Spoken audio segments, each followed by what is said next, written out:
مولا فرمایا مطلب سلام کا،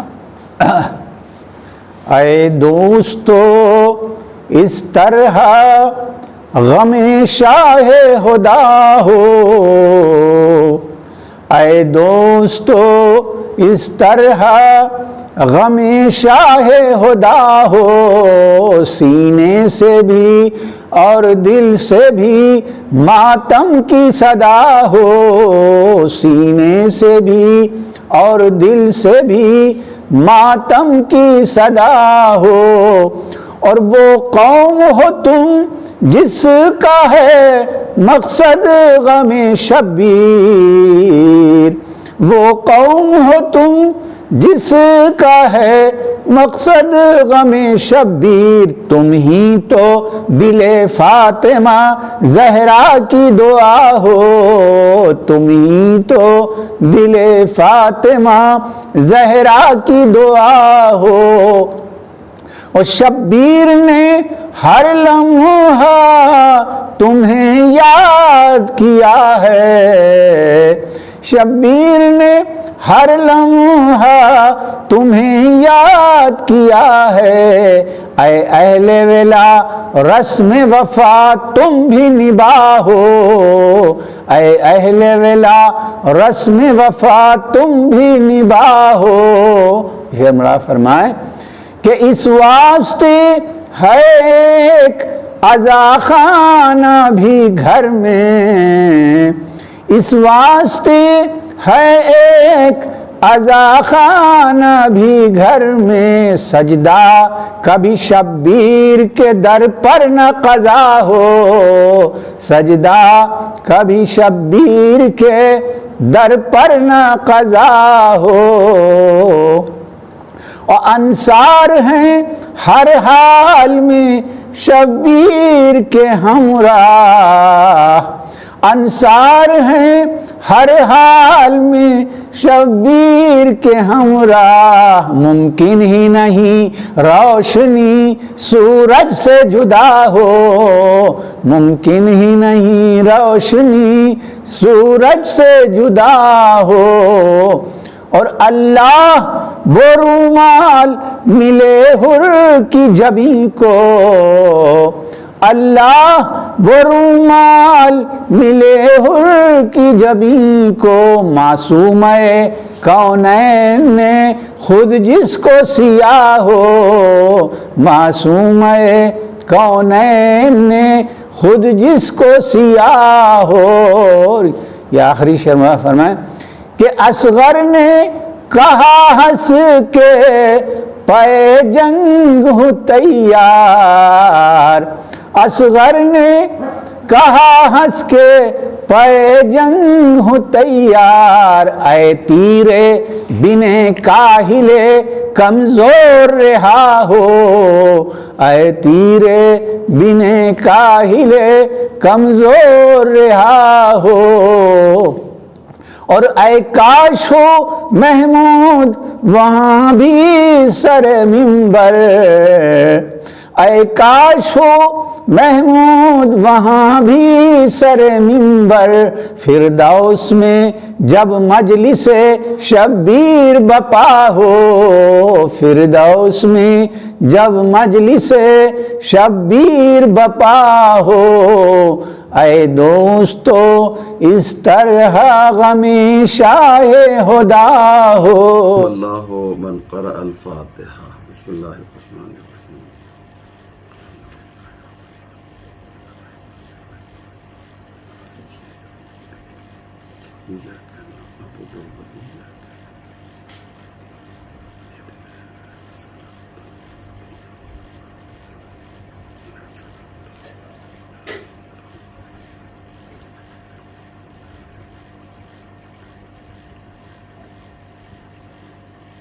لا حول ولا قوة إلا بالله العلي العظيم۔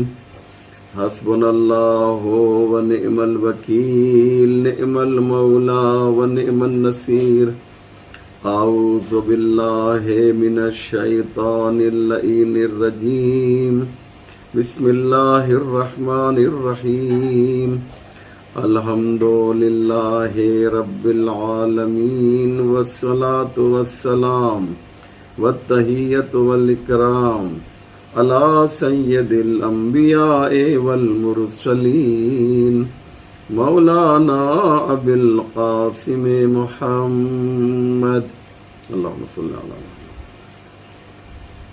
وآلہ الطیبین الطاہرین المعصومین ولعنۃ اللہ علی اعدائہم اجمعین من لیلتنا ہذہ الی صباح یوم الدین رب اشرح لی صدری ویسر لی امری واحلل عقدۃ من لسانی یفقہوا قولی اما بعد فقد قال اللہ سبحانہ تبارک و تعالی وقولہ الحق بسم اللہ الرحمن الرحیم وما خلقت الجن والانس الا لیعبدون۔ مؤمنین کرام و ناظرین ذوی الاحترام و عزاداران امام حسین علیہ السلام، یہ ایام جس کا تعلق ایام اعزاء سے ہے بڑی تیزی سے عاشور کی طرف بڑھ رہے ہیں۔ یہ ایام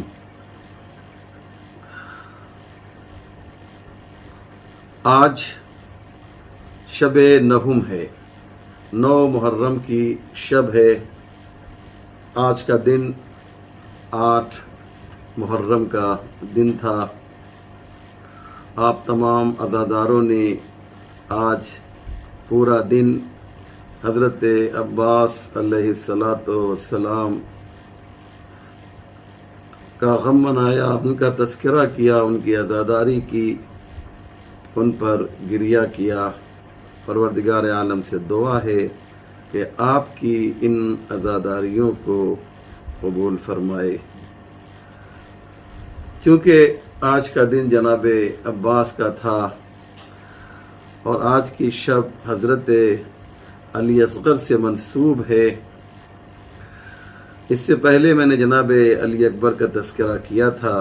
امام حسین کے 3 فرزند کربلا میں آئے تو ایک کا ذکر ہو چکا ہے، اس لیے میں نے یہ سوچا کہ آج امام حسین کے دونوں بچوں کا تذکرہ کیا جائے۔ مصائب میں جناب علی اصغر کی گفتگو کروں گا اور فضائل میں امام زین العابدین کا تذکرہ کیا جائے گا۔ ہم سب جانتے ہیں کہ امام زین العابدین آسمان ولایت و امامت کے چوتھے اختر تابناک ہیں، روشن و منور ستارے ہیں۔ آپ کی عمر شریف 57 سال کی ہے۔ آپ کی ولادت 38 ہجری میں ہوئی اور شہادت جو ہے وہ 95 ہجری میں۔ لہذا جب آپ حساب کریں گے تو امام علیہ السلام کی مکمل عمر جو ہے وہ 57 سال ہوتی ہے، اور 7 اور 5 کو جب آپ ملائیں گے، جوڑیں گے تو 12 ہوتا ہے، اور 9 اور 5 کو 57 سال آپ کی کل عمر ہے، اور 95 جو آپ کی شہادت کا سال ہے وہ 95 ہے۔ 9 اور 5 کو جوڑیں گے تو 14 ہوگا۔ عمر کا حساب کریں گے تو 12، 7 57 میں 7 اور 5 12، اور آپ کی جو شہادت ہے اس کے سال کا حساب کیا جائے گا، ٹوٹل کیا جائے گا تو 14 ہوگا۔ بہت سی خصوصیت ہمارے امام کی ہے عزیزو۔ اس مختصر سے وقت میں بہت زیادہ تفصیلی تو گفتگو نہیں کر سکتا ہوں، لیکن آئیے اسی امام ہمام کا آج تذکرہ کیا جائے کہ 57 سال کی عمر میں آپ نے کون کون سے کارہائے عظیم کارہائے نمایاں انجام دیے۔ جیسا کہ میں نے عرض کیا کہ آپ کی تاریخ سن ولادت جو ہے وہ 38 ہجری ہے، اور ہم سب جانتے ہیں کہ مولائے متقیان کی تاریخ شہادت جو ہے وہ 21 رمضان سن 40 ہجری ہے، یعنی جب مولا علی کی شہادت ہوئی تھی تو امام زین العابدین اس وقت دنیا میں تشریف لا چکے تھے، آپ کی ولادت باسعادت ہو چکی تھی، اور شہادت کے موقع پر امام زین العابدین اپنے دادا کی شہادت کے موقع پر آپ کی عمر جو ہے وہ 2 سال کی تھی۔ اس کے بعد آپ 10 سال جو ہے 10 سال آپ اپنے چچا کے ساتھ یعنی امام حسن کی امامت میں رہے، کیونکہ سن 40 ہجری میں مولا علی کی شہادت ہوئی، اور سن 50 ہجری میں 28 صفر سن 50 ہجری میں آپ کے چچا یعنی امام حسن کی شہادت ہوئی، تو 10 سال آپ اپنے چچا کی امامت میں رہے۔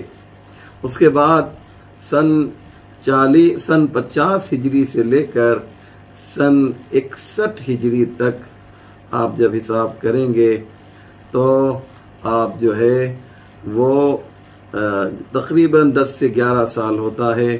یہ جو وہ عمر ہے کہ جس میں آپ نے اپنے بابا کی امامت کا دور دیکھا، یعنی سن 50 ہجری سے لے کر سن 61 ہجری تک تقریباً جو ہے 11 سال ہوتے ہیں۔ اس طرح سے آپ کی مکمل عمر جو کربلا میں تھی وہ 22 سال کی تھی۔ بعض لوگ پوچھتے ہیں، لیکن بہت سامنے کی بات ہے، بعض جوان سوال کرتے ہیں کہ کیا امام کی شادی کربلا میں جب آئے تھے تو ہو چکی تھی؟ جی ہاں، امام زین العابدین علیہ السلام کی شادی بھی ہو چکی تھی، اور آپ اپنے فرزند حضرت امام محمد باقر علیہ السلام کو لے کر کربلا میں آئے تھے، لیکن آپ کی جو زوجہ تھیں وہ امام حسن کی بیٹی تھیں، ان کا نام تھا فاطمہ بنت حسن۔ یہ عجیب بات ہے کہ امام حسن نے بھی اپنی بیٹی کا نام فاطمہ رکھا، اور امام حسین نے بھی اپنی بیٹی کا نام فاطمہ رکھا۔ یہ کچھ بہت امپورٹنٹ نالج اور معلومات تھی، میں نے چاہا کہ آپ کی خدمت میں پیش کریں۔ البتہ آپ کی زوجہ جو ہیں وہ کربلا میں ان کی داستان، ان کا آنا نہیں ملتا ہے کہ آپ کربلا میں آئی تھیں، لہذا یہ جو بات میں نے آپ کے سامنے پیش کی یہ کربلا سے پہلے کی ہے۔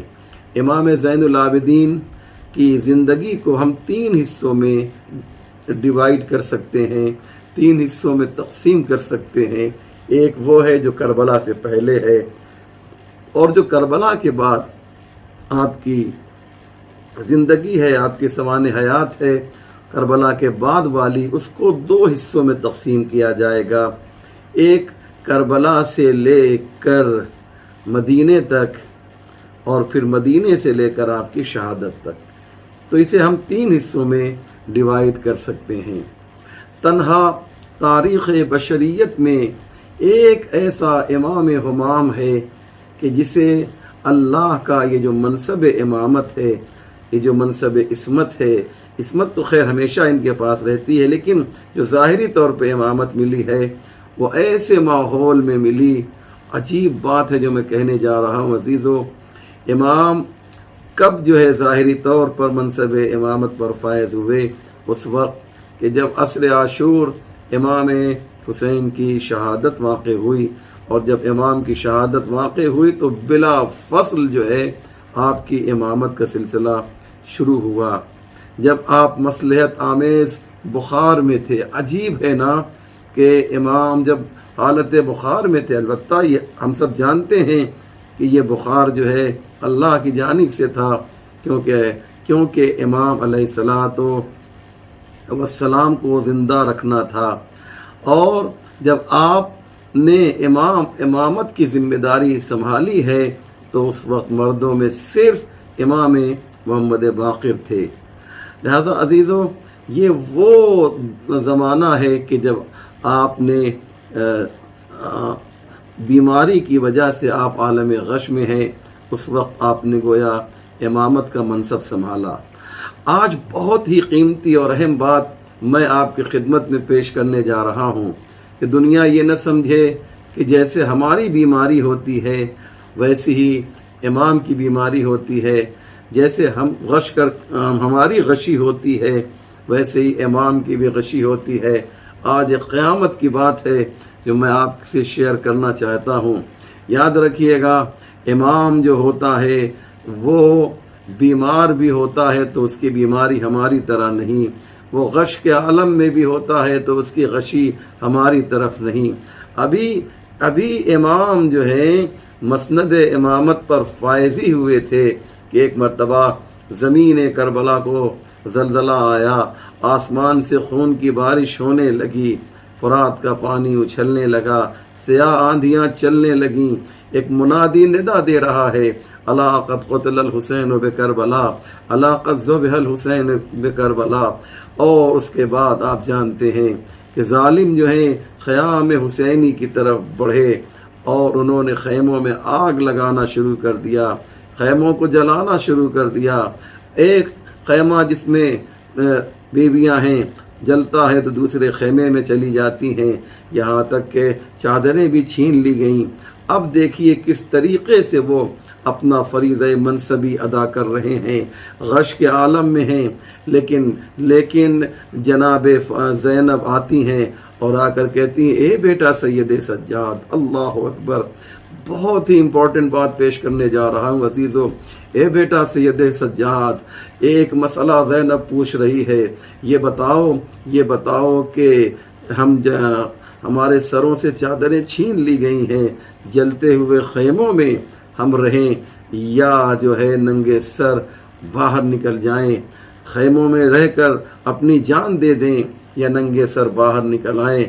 آپ دیکھیے جب کوئی غش کے عالم میں ہوتا ہے، ہم سب پڑھتے اور سنتے رہتے ہیں کہ امام اس موقع پر غش کے عالم میں تھے، امام غش کے عالم میں تھے، لیکن امامت کی غشی اور ہوتی ہے، ہماری غشی اور ہوتی ہے، ہمارا غش میں ہونا اور ہوتا ہے، امام کا غش میں ہونا اور ہوتا ہے، ہمارا بے ہوش ہونا اور ہوتا ہے۔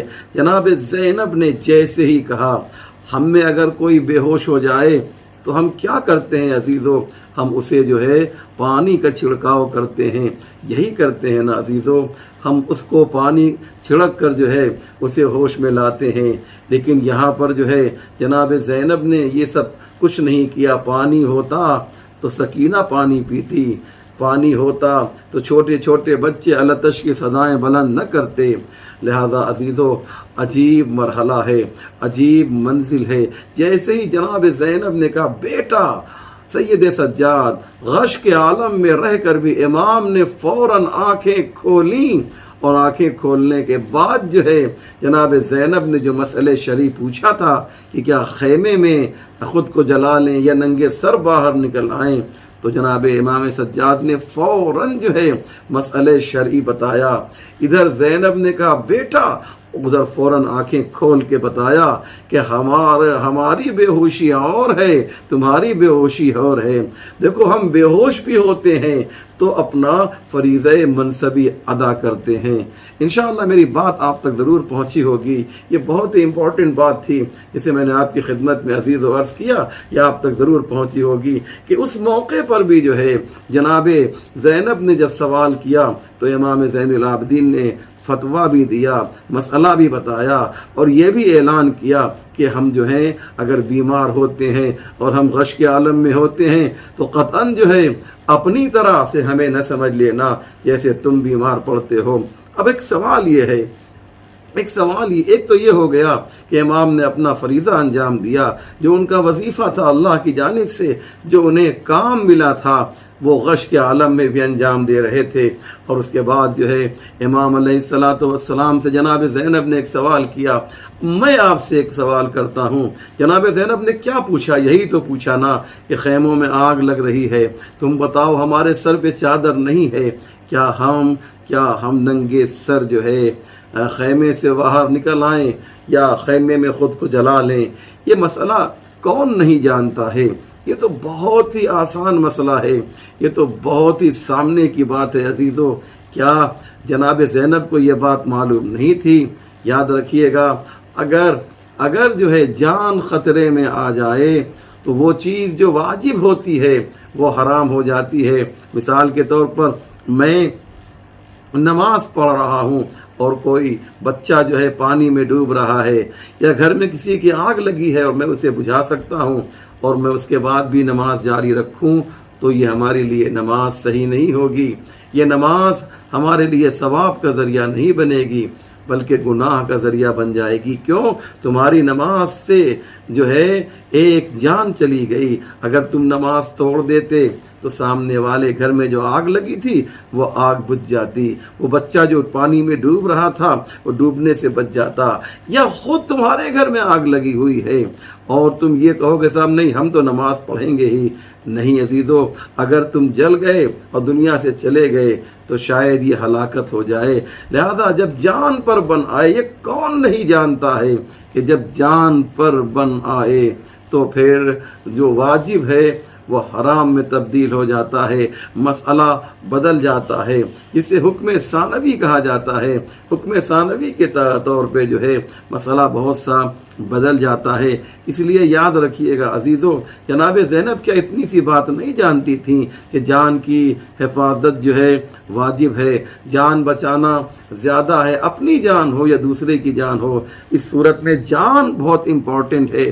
تمہاری جان باقی رہے گی تو تم پھر نماز پڑھ سکتے ہو، تمہاری جان رہے گی تو تم پھر عبادت کر سکتے ہو، تمہاری جان رہے گی تو تم پھر اللہ کی بندگی کر سکتے ہو، پھر مصلی پر آ سکتے ہو۔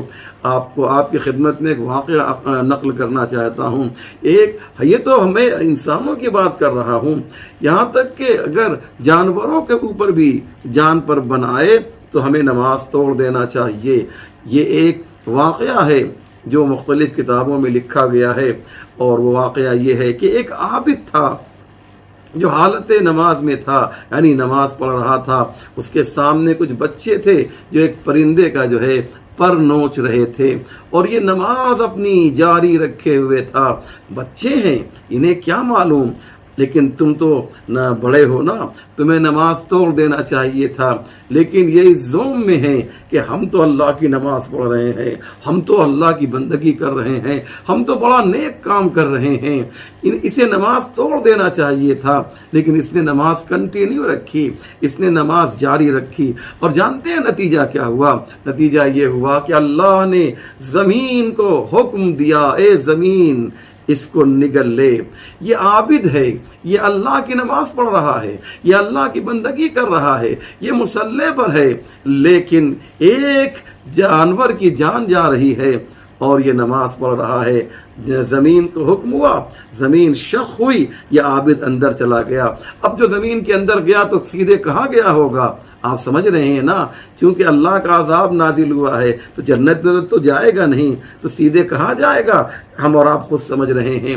تو جان کی حفاظت جو ہے، اپنی جان کی حفاظت ہو یا دوسرے کی جان کی حفاظت ہو، یہ ہر حال میں کیا ہے؟ واجب ہے۔ تو جب ہم اور آپ اتنی سی بات جانتے ہیں تو کیا جناب زینب اتنی سی بات نہیں جانتی ہوں گی؟ یقیناً جانتی ہیں جناب زینب۔ اس بات کو جناب زینب کیوں نہیں جانیں گی؟ یہ وہ عالمہ ہیں، امتی ہی عالمۃ غیر معلمہ، ہماری پھوپھی جو ہے وہ عالمہ ہے کہ جسے کسی نے پڑھایا نہیں ہے۔ ارے سوچئے، یہ بہترین محدثہ ہیں، جناب زینب بہترین مفسرہ ہیں، ان کے یہ عورتوں کے لیے قرآن کریم کی تفسیر بیان کرتی تھیں، یہ علوم آل محمد اور پیغام خدا کو عورتوں کے لیے بیان کرتی تھیں، ان کے کلاسز ہوا کرتے تھے، یہ ارشاد و ہدایت کرتی تھیں عورتوں کے لیے، بہت بڑی عالمہ ہیں۔ تو جب ایک چھوٹا سا بچہ یہ جانتا ہے کہ اگر کسی گھر میں آگ لگی ہو اور عورت جو ہے اس کے سر پہ چادر اگر نہ ہو تو بغیر چادر کے اسے نکلنا واجب اور ضروری ہے، تو جب یہ چھوٹے چھوٹے بچے اس مسئلے کو جانتے ہیں تو یہ جناب زینب امام سجاد سے مسئلہ کیوں پوچھ رہی ہیں؟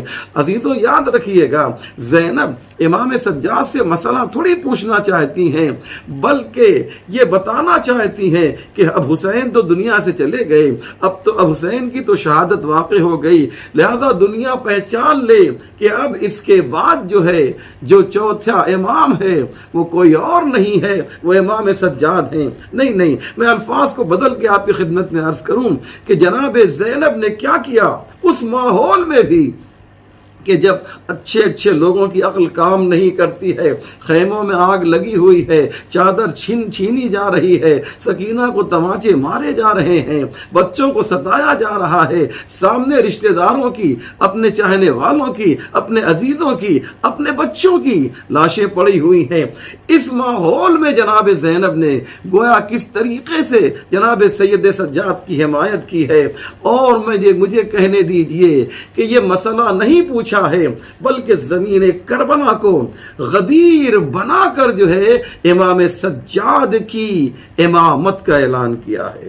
بتایا یہ ہے کہ دیکھو میرے بعد امام کون ہوگا، میرے بعد امام حسین کے بعد امام کون ہوگا، یہ جناب زینب نے بتایا ہے۔ اور اس کے بعد آپ دیکھیے کہ جناب زینب کی عظمت کا اعلان بھی امام سجاد نے کس طریقے سے کیا ہے۔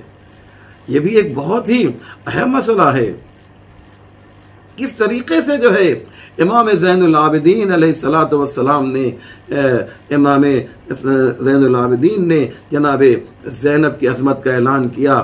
جب یہ قافلہ جو ہے شام میں پہنچ گیا اور یزید نے آزاد کیا اور کہا، سید سجاد سے کہا کہ آپ آزاد ہیں، آپ چاہیں شام میں رہیں، آپ چاہیں مدینے چلے جائیں، تو فوراً جواب نہیں دیا، کہا پہلے میں اپنی پھوپھی سے مشورہ کروں گا، پوچھوں گا، اس کے بعد تجھے جواب دوں گا۔ بات آپ تک پہنچی نہیں پہنچی عزیزو کہ یہ جو ہے امام وقت جو ہے، جو امام زمانہ ہے، وہ جناب زینب سے مشورہ نہیں لے رہا ہے، بلکہ جناب زینب کی فضیلت کا اعلان کر رہا ہے، جناب زینب کی عظمت کا اعلان کر رہا ہے۔ اور یہ سلسلہ جو ہے جناب امام زین العابدین کا جو تبلیغی سلسلہ شروع ہوا، ہر موقع پر یاد رکھیے گا 1-2 خطبے ہی ہمیں جناب امام سجاد کے ملے ہیں، ورنہ ہر موقع پر امام نے جو ہے اب امام حسین کے میسج کو، بلکہ کہا جائے خدا کے پیغام کو راستے میں مختلف خطبوں کے ذریعے سے عام کیا ہے۔ جب بھی کوئی پوچھتا تھا تو آپ جو ہے اس کی آنکھ میں آنکھ ڈال کر جو ہے حقائق اسلام کو بیان کرتے تھے، معارف اہل بیت کو بیان کرتے تھے، قرآن کی آیتوں کی تلاوت کرتے تھے، حکم پروردگار کو واضح کرتے تھے۔ اسی لیے جب محمد ابن طلحہ نے جو ہے آپ سے پوچھا، سر سے پیر تک امام سجاد جو ہیں لوہے میں جکڑے ہوئے ہیں، آپ کے گلے میں طوق خاردار ہے، آپ کے کمر میں لنگر ہے، آپ کے ہاتھوں میں ہتکڑی ہے، آپ کے پاؤں میں بیڑی ہے، یہ ایسے ماحول میں انسان کتنا کمزور ہو جاتا ہے۔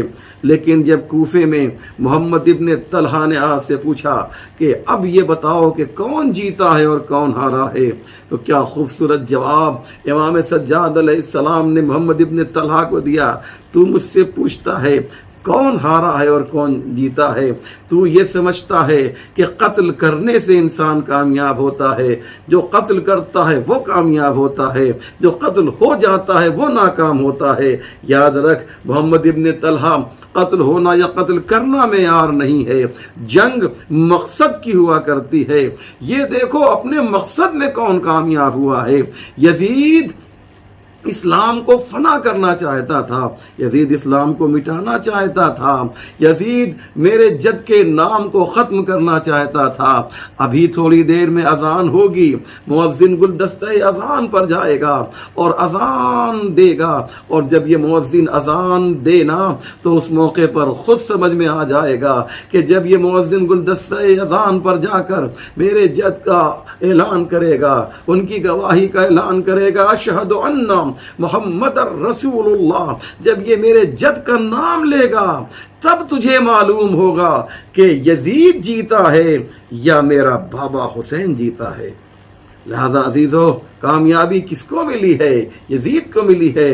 یا اگر یزید کے جد کا نام اذان میں لیا جائے تو یزید جیت گیا، اگر میرے بابا کے جد کا نام اذان میں لیا جائے تو سمجھ لینا حسین جیتے ہیں۔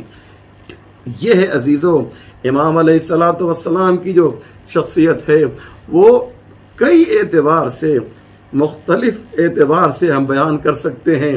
ظاہر سی بات ہے اس مختصر سی مجلس میں تمام حقائق کو اور تمام فضائل کو تو ہم بیان نہیں کر سکتے ہیں۔ ہاں، امام کی وہ زندگی جو ہے، بہت توجہ کیجئے گا، وہ زندگی جو کربلا سے لے کر کوفہ اور کوفے سے لے کر شام اور شام سے لے کر کربلا اور کربلا سے لے کر مدینے تک، یہ زندگی جو ہے بہت ہی اہم تھی۔ لیکن اس کے بعد جب آپ مدینے پہنچ گئے ہیں عزیزوں، تو مدینے سے لے کر شہادت کی جو زندگی ہے اس کو بھی آپ دو حصوں میں تقسیم کر سکتے ہیں۔ ایک وہ زندگی آپ کی ہے جو مصلی پر گزری ہے، جس میں آپ کا رابطہ اللہ سے ہے، اور دوسری وہ زندگی ہے کہ جو ایک طرح سے کہا جائے کہ مصلی عزا پر گزری ہے، اور وہ گریہ ہے آپ کا۔ 34 سال تک آپ جو ہیں گریہ بھی کر رہے ہیں، سجدہ بھی کر رہے ہیں۔ اتنا سجدہ کیا آپ نے کہ سید الساجدین کہلائے، اتنا گریہ کیا آپ نے کہ آپ کو بکا کہا گیا۔ بکا جانتے ہیں عربی زبان میں، بکا جو ہے اسے کہتے ہیں جو بہت زیادہ گریہ کرتا ہو۔ چھٹے امام فرماتے ہیں کہ 5 شخصیتیں ہیں کہ جو بکا تھیں، بکا بہت زیادہ جنہوں نے گریہ کیا ہے۔ ایک حضرت آدم، دوسرے حضرت نوح، اور تیسرے جو ہے جناب فاطمہ زہرا، اور اس کے بعد جناب یعقوب اور جناب فاطمہ زہرا اور امام زین العابدین علیہ السلام۔ یہ 5 شخصیتیں جو ہیں یہ بہت زیادہ انہوں نے گریہ کیا ہے۔ ہر ایک کے گریہ کرنے کا جو راز ہے وہ الگ الگ ہے۔ آدم اس لیے گریہ کر رہے تھے کہ توبہ قبول نہیں ہو رہی ہے، نوح اس لیے گریہ کر رہے تھے کہ ان کی قوم جو ہے راہ راست پہ نہیں آ رہی ہے، یعقوب اس لیے گریہ کر رہے تھے کہ ان کا یوسف ان سے نہیں مل رہا ہے، اور جناب فاطمہ زہرا اس لیے گریہ کر رہی تھیں کہ ان کے حق کو پامال کر دیا۔ ظالموں کے چہرے پر جو پڑی ہوئی نقاب تھی، اس گریے نے اس نقاب کو الٹ دیا، اور امام زین العابدین اس لیے گریہ کر رہے تھے کہ یزید کا جو مکروہ چہرہ ہے وہ اس گریے کے ذریعے، اس رونے کے ذریعے وہ اس چہرے کو عیاں کرنا چاہتے تھے۔ اللہ اکبر۔ آپ نے دیکھا کہ دونوں چیزیں تھیں۔ امام زین العابدین بہترین گریہ کرنے والے بھی ہیں، بہترین سجدہ کرنے والے بھی ہیں۔ یہ 2 چیزیں ایک ساتھ کیوں ہیں؟ گویا ہمیں میسج دے رہے ہیں، گویا ہمیں پیغام دے رہے ہیں کہ جو واقعاً ہمارا چاہنے والا ہے اسے ان دونوں کو لے کر چلنا ہوگا۔ تمہیں فرش عزا بھی بچھانا ہے میرے چاہنے والوں، یہ امام سجاد کا میسج ہے۔ تمہیں فرش عزا بھی بچھانا ہے، اور تمہیں فرش نماز بھی بچھانا ہے۔ فرش عزا بچھاؤ تو ہماری طرح گریہ کرو، ہماری طرح تو نہیں کر سکتے ہو، لیکن